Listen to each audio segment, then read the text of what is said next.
In my mind, I already know this is shit.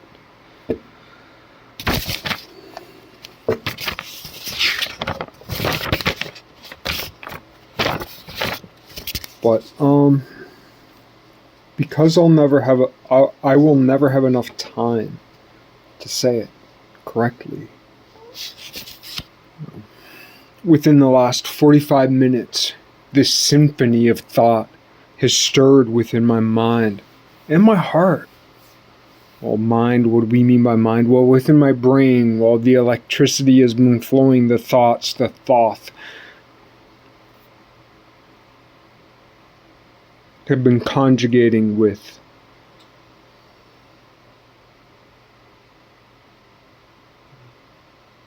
what better marriage is that? What better marriage is there? What better marriage is that? That there, that? What better marriage is there than that?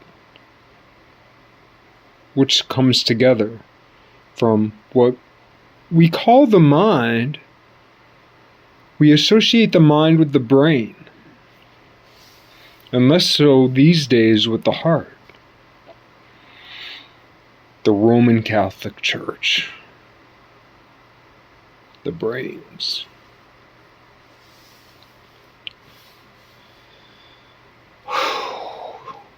The Byzantine Catholic Church, etc., etc., etc.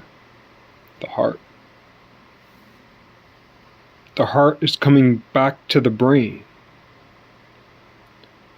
The minds are uniting.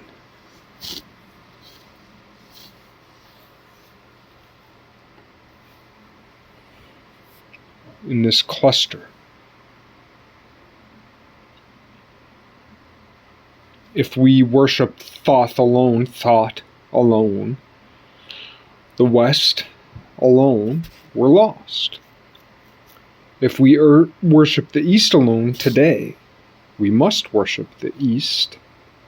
How far east? Yes, that's the question. But if we worship the East alone today, also we are lost today. For their day, when one was of the West, lived in the West, and only had access to the West, yes, one could be saved within the Western thought.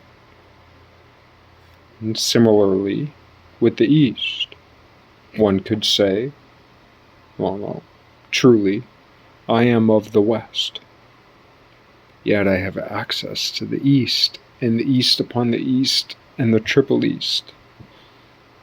The East of the East of the East, to where the ocean ends. Yet, the ocean ends in many places because of the contours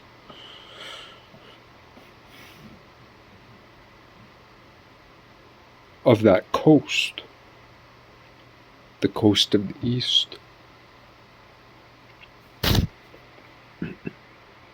So there are many Easts we must reconcile to the West. But one could say that because there's Europe and there's Asia, and as I was taught in school, there's Eurasia. And then there's that split between Europe and Asia, which is the split between and Asia, Asia. There's that split. I don't know if they call it the Asiatic, whatever that mountain range is, but then depends on what oceans in the African coasts, or the way in which that northeastern African sliver or shred or whatever, the narrow strip of fertile ground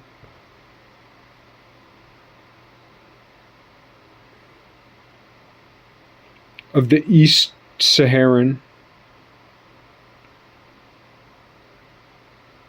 how that's part of the story that slips into Malaysia and Asia and Australia. Anyway, small poem. I wrote this on legal paper, by the way. Legal paper 1/√3 versus standard paper A series 1/√2. Kinda, sort of. More or less. The whole idea is like predator and prey.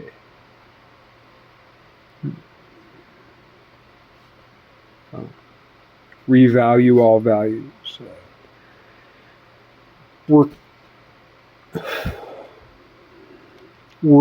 We are in a time of revaluing all values, all names and numbers.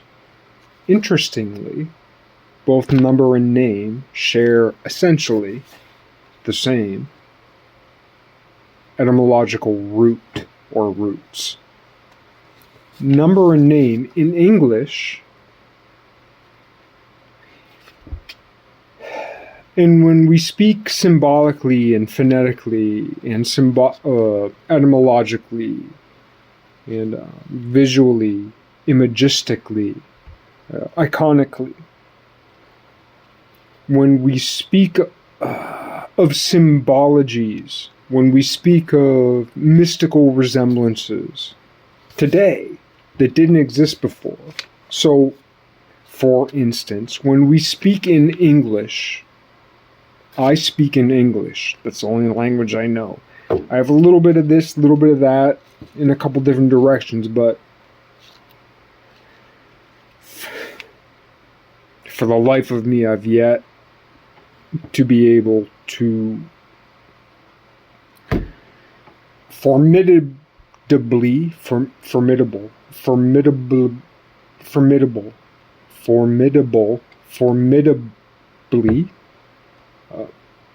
I've yet to formidably delve into other languages, unfortunately. Yet at the same time, because of my narrow scope, when I barely even poke into other languages, in my language there's an explosion. So my message is parochial, my message is contained, my message is meant for a specific audience, right? There are other audiences who will never appreciate what I have to say. By the way, I'm part of that audience, you know? I watch my shit and I'm like, shit!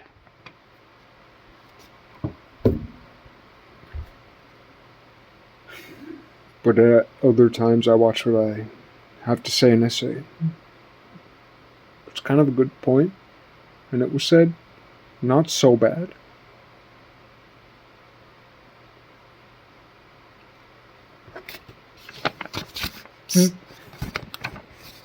So a small poem, it's not a poem, but it's a little bit poemish. I have one thing to correct before.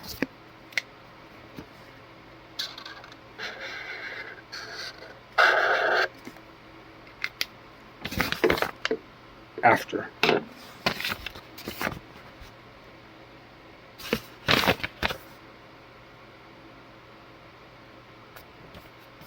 I know you're worried about this. Wait till I get there.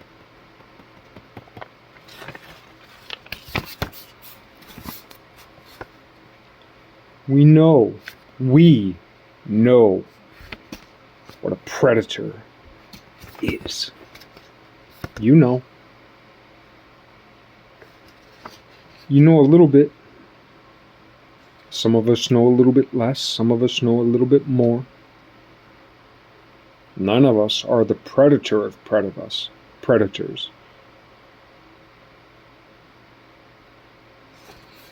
We know what a predator is. We know what prey is. Prey with an E. Prey. That which is preyed upon. And this all has to do with the English language as a condensation, because there's etymology, which these days, and I'm not even, it's good that these days the idea of etymology is the progression, because nobody knows the progression. Nobody knows where things came from. For instance, the most famous woman who has ever been in the world is Mother Mary. Mother Mary is the most famous woman who has ever been. Period. Period. The Immaculate Conception. People don't recognize this, but the Immaculate Conception is and people also think that most people who hear the word Immaculate Conception thinks it refers to Jesus. It does not. It refers to Mary. Mary is the Immaculate Conception. The two biggest things in the world today are Christianity, globally, the totality of Christianity, and the totality of Islam. They both testify and assert Jesus, but differently. There's a disagreement, a significant one.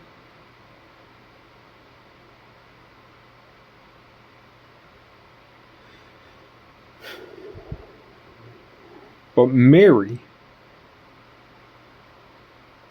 unites them. Mary, as the Immaculate Conception, is undisputed.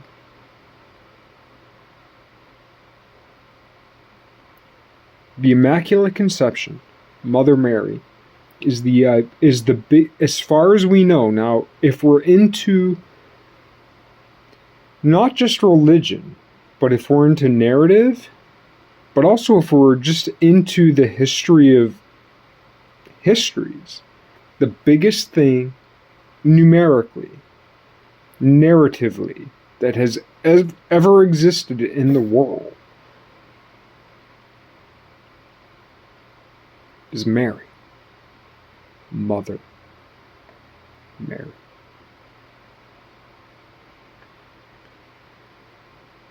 And the great secret that is being unearthed is that all relates back to, filters back to, spirals back to Mary Tutton.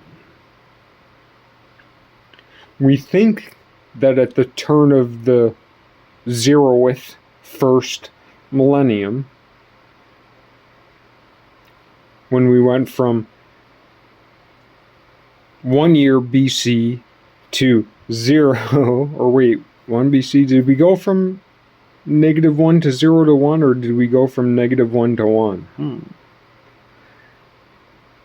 But when we made that shift from BC or BCE to AD or whatever they call it now, I mean, it's just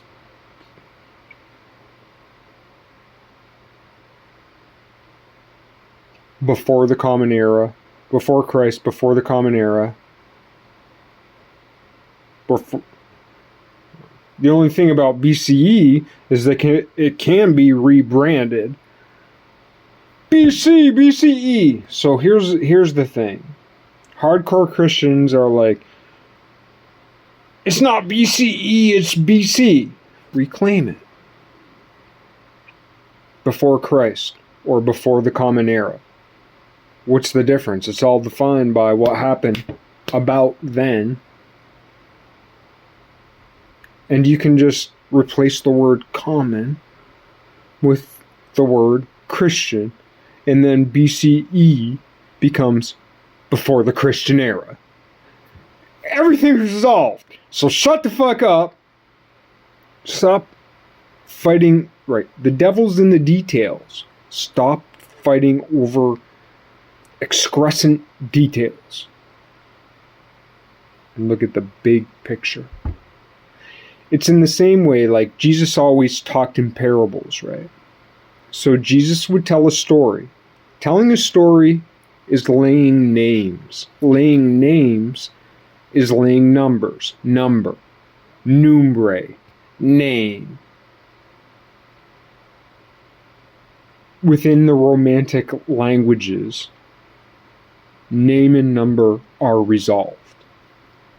And not just within those languages, but those are the ones that the people I'm talking to can most easily reconcile.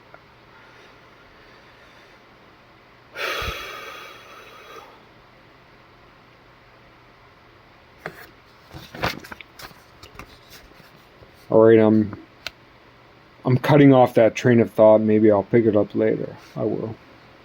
I won't. Some other time.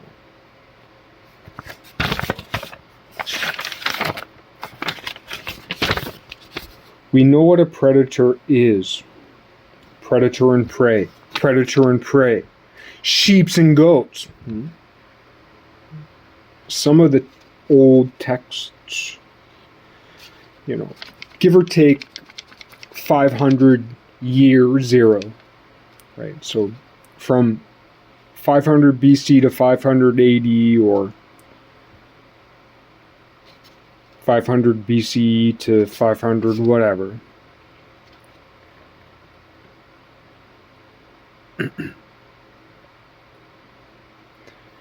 Because there's a split between sheep and goats, specifically within the New Testament. But within both the Old and New Testament, there's also the split between sheep and wolves. All dogs go to heaven. So, all goats go to hell? But there's a new heaven and a new earth that's coming that isn't yet. If I know, the new heaven, the new earth isn't here yet. And when Jesus comes back, it's a new heaven and a new earth.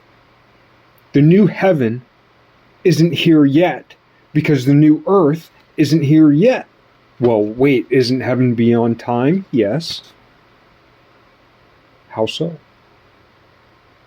How many ways are there to be beyond time that are not eternal? You will suffer in hell forever. You will suffer in hell for eternity. I've been to eternity. I was there forever. But from the moment when I went there to the moment that I stood back up in my shower, my parents' shower, 20 years ago plus, it was just a few seconds. And those few seconds lasted forever. What's the difference between forever and eternity? How is forever experienced in eternity? It's when you're in eternity for a few seconds, that's forever. Because you're not eternally in eternity. And if you're immortal in the material realm and you live forever in the material realm, but only there, that also is forever, but it's not eternal. If you hit the triple black once in your life for 1 second, you have lived as long as someone who has never journeyed to the triple black. And those of you who have been there know what I'm talking about, and this message is for you. And a call to you to speak, because you've seen the backside of God like Moses did, and it's your turn to speak. Because for the last 2,000 years, it hasn't been your turn to speak. Our kind have spent our years in the desert, and it's time for our kind, us broken, with crooked necks, to speak. Not because we deserve to speak. It might be because we don't deserve to speak. It might be because we're so fallen, so broken, so pathetic. But we need, right, even if we're possessed, right, because there's two things that are happening. One of the things that's happening in the world today is that people think there's no such thing as beyond this material realm. Right? So it's like we put God versus materialism. But within the realm of people who talk about God, they also talk about demons, right? So the whole discussion of God and demons, God and the devil, good and evil, all that shit is really wrapped up within religious discussions or spiritual discussions, even if they're panpsychic, whatever. So it's funny that there are all this, and this is a huge point. Within the church, within the churches, there's so people throw around the word heresy. Heresy, heresy, heresy. Wipe it from your tongue. Wipe that word from your tongue. It's one of the most evil words you could ever say. When you proclaim heresy, you are proclaiming the sliver in your neighbor's eye. And you are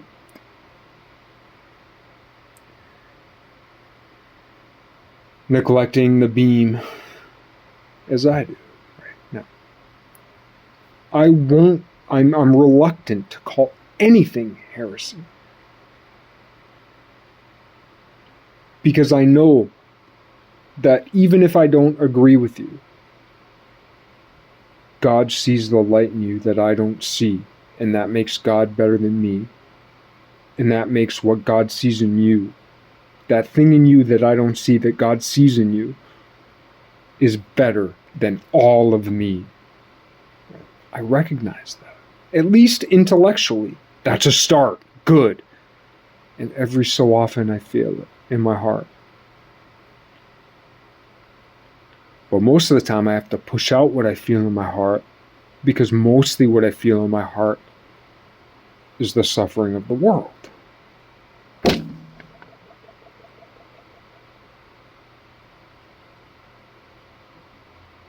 There's no cure for suicide.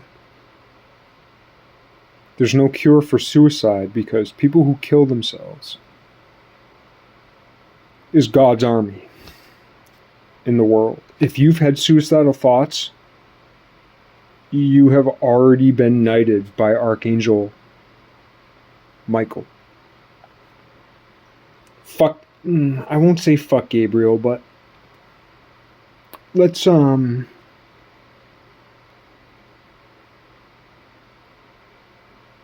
just kind of, I won't say, I know. I just committed a heresy to the multitudes of the 30,000 churches. How many bricks are in a cathedral? And does that cathedral have buttresses or flying buttresses? Or none?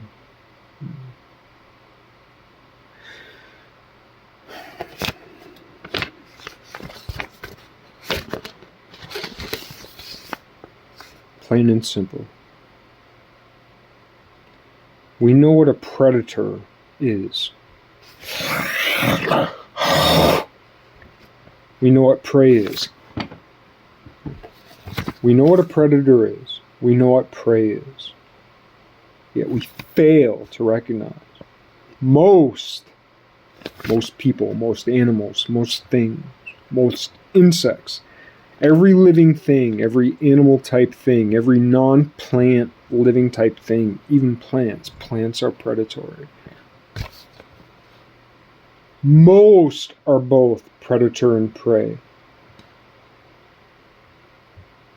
Predator and prey. A chipmunk is both predator and prey. A mouse is both predator and prey. A human being is both predator and prey. Man-eaters. Some of the medieval, through the centuries, man-eaters. Bears still have